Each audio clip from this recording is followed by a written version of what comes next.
everyone, this is James from Read More Comics. Today I am going to review the Spider-Verse versus Venomverse.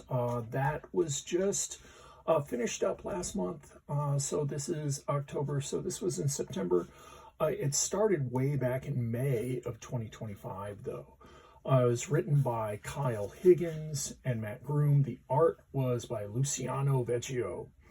The whole idea was that we have these two vibrant spider arachnid-like families, both symbiotes and spider family, and it's just going to throw them together in a brawl to see who comes out on top.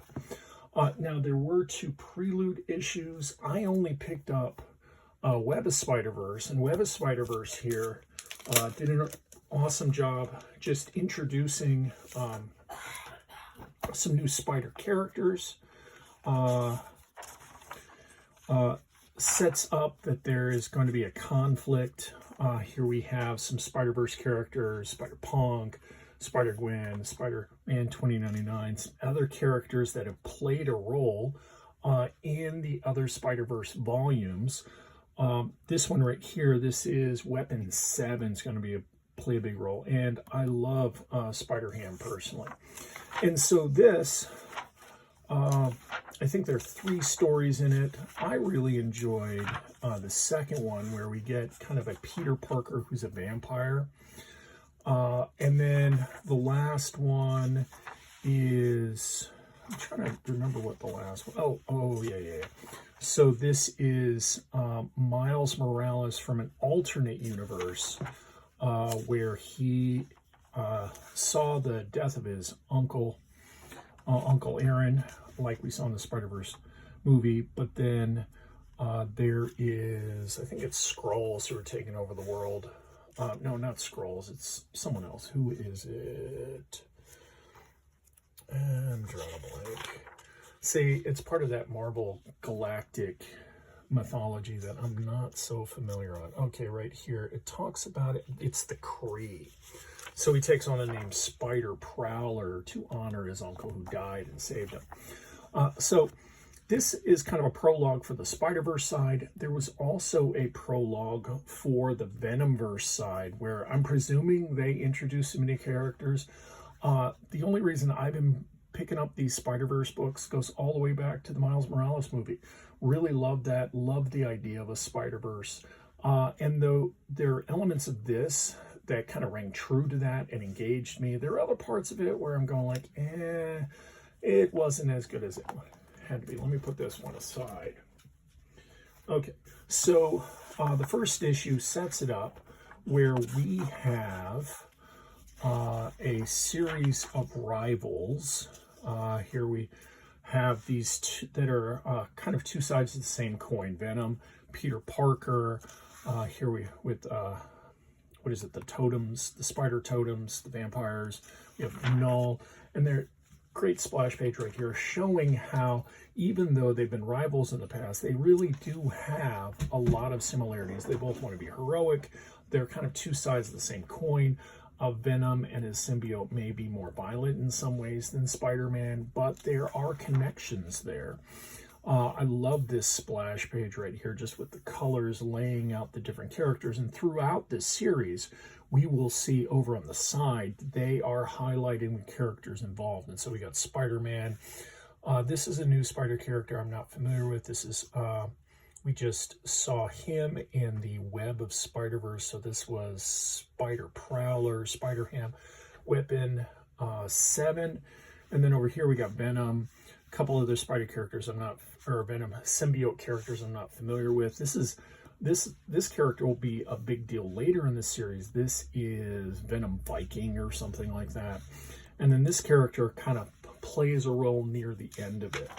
I liked the art and the concept. It's pretty basic.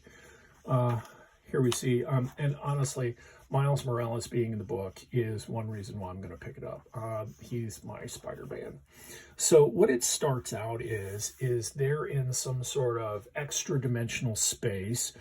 This side is controlled by the hive mind, which is the kind of the heart of the symbiote universe, and this is controlled by the heart of the web, which connects all the spider family. Here we see all the characters that are going to be laid out. We see some conversation going on both sides.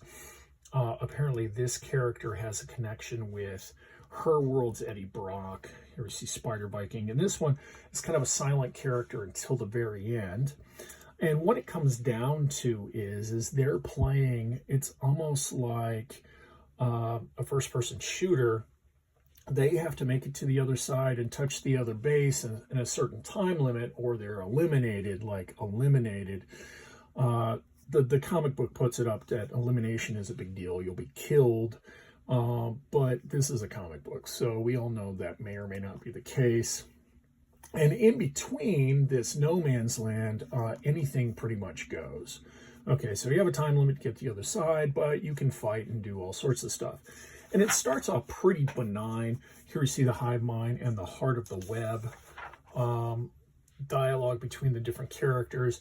What is kind of interesting is the different perspectives the characters have, where like over here, because Peter Parker's the leader, you know, he has that good guy outlook on life, that sense of morals and values, and he's trying to lead this ragtag band where not all the characters have that same outlook. Weapon 7's been an assassin. This other spider character here, a spider prowler, has been involved in what in effect is a planet-wide civil war, war of resistance. The same with this character here. Spider-Ham is the closest to Peter Parker on his side, where on the other side, they're all symbiotes, and so there's a natural kind of connection between them all. Venom is taking the lead, though later on, that leadership is kind of challenged. As characters will be eliminated, we don't find this out in the first issue, but as they're eliminated, we find out that that other characters will step up. So you don't get to, the two sides don't get that advantage for very long. So we have a bunch of dialogue. It does seem like the symbiotes are kind of bound together more by survival than we have with the spider characters. But Venom and Peter here clearly want to try to find a different way out of this conflict. They don't want it to be kind of this life or death struggle, and that is something that I think it really starts with Venom. We see it right here in this dialogue, and then Peter accepts it because of the relationship they've developed over time. We have some conflict. It's the nice splash page. Well, it's not really a splash page, but the art and the action is on point.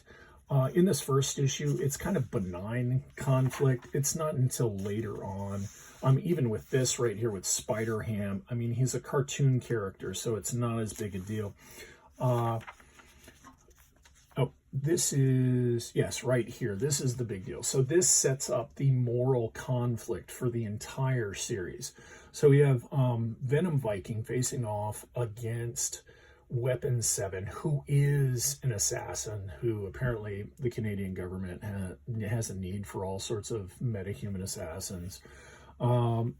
This other symbiote gets involved, and he's knocked out of the conflict. But right here, we see that Weapon 7 impales him, and then he has flamethrowers, and so he torches him. And what we find is like, this is like permadeath. He is out of it. He's dead.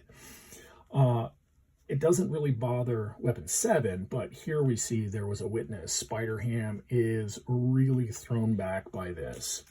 So the next issue kind of deals with the collateral, where you have Venom trying to talk their side into working it out, and Peter trying to talk about his side working it out, kind of crossing the aisle, so to speak.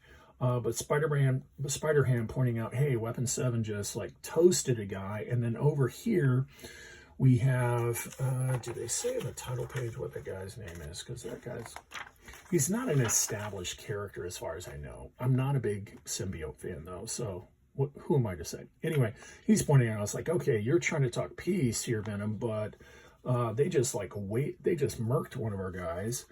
And so it goes on to round 2, and here we got the Viking Venom is down. So they're down 4 guys. That's Spider Clan Venom. There we go.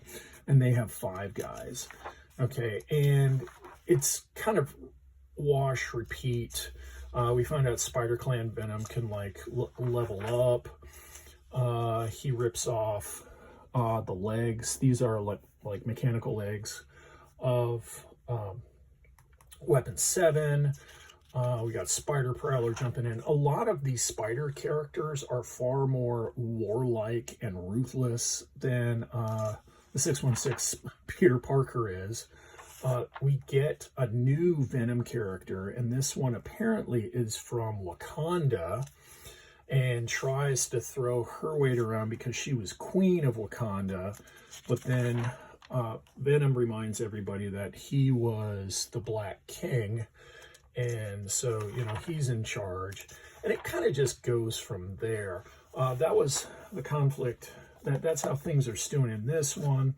We see in this issue, oh, wait a minute, in the end of the last one, forgot about this. So Spider-Ham, he murks Weapon 7. He uses this sleep bomb on him. He webs him up, and then he leaves. And so he's kind of timed out, and at least based on the comic, what's been established, he's like gone. He's probably dead. But again, comic book, who knows? There's more conflict going on. We get another spider character jumping in, Web Weaver. They were introduced in, I think, the last Spider-Verse volume or the one before that. There's a lot more dialogue as they're trying to work this out. I really like how Spider-Ham is used in this. And then we get to see Lepardin, and the guy who hasn't been talking this whole time is actually a counter, the question mark guy. He is a counter to Lepardin. So this is Spider-Man Japan, and then we have Venom Centurion, and so we get a robot fight the next issue. And this was actually the ratio variant. I missed this on comic book day. My LCS was shifting over, and so I went into the back issue bins, but I got a deal on it because it's like a VF. There was a spine roll and a ding right there. Not that I really wanted it because it was this Heine variant. Loved the last issue's cover on this, and it brings it to a resolution as you'd expect. The two sides, so Yaleo is Takoya's counterpart. This is the Spider-Man Japan with Lepardin, and he has Venom Centurion. It unloads where both the hive mind brings in all the symbiotes, and the web, the heart of the web, brings in all of the spider family. So we got Spider Hulk, and there's just this huge throwdown. And in the middle of it, and this was the big deal in the last issue, Venom symbiote merged with Peter, and they're trying to bridge the gap here. And it kind of works out. We got a lot of throwdowns in here. And here we got a giant Spider-Ham, which I thought was kind of cool. There's scenes like this that make it worthwhile. But the resolution is what you would expect, where the symbiotes and the spiders are able to work out some sort of mutual existence. And at the hive mind, as I recall, the hive mind ends up merging or establishing some sort of commensalistic relationship with the heart of the web.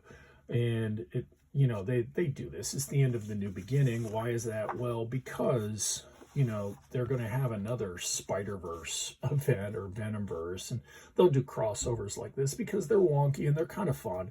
And yes, they're predictable, but, you know, you go into it knowing that. And it, for Peter Parker, it ends where it begins. Here we have him in an alley with Miles and Silk. So is it worth reading?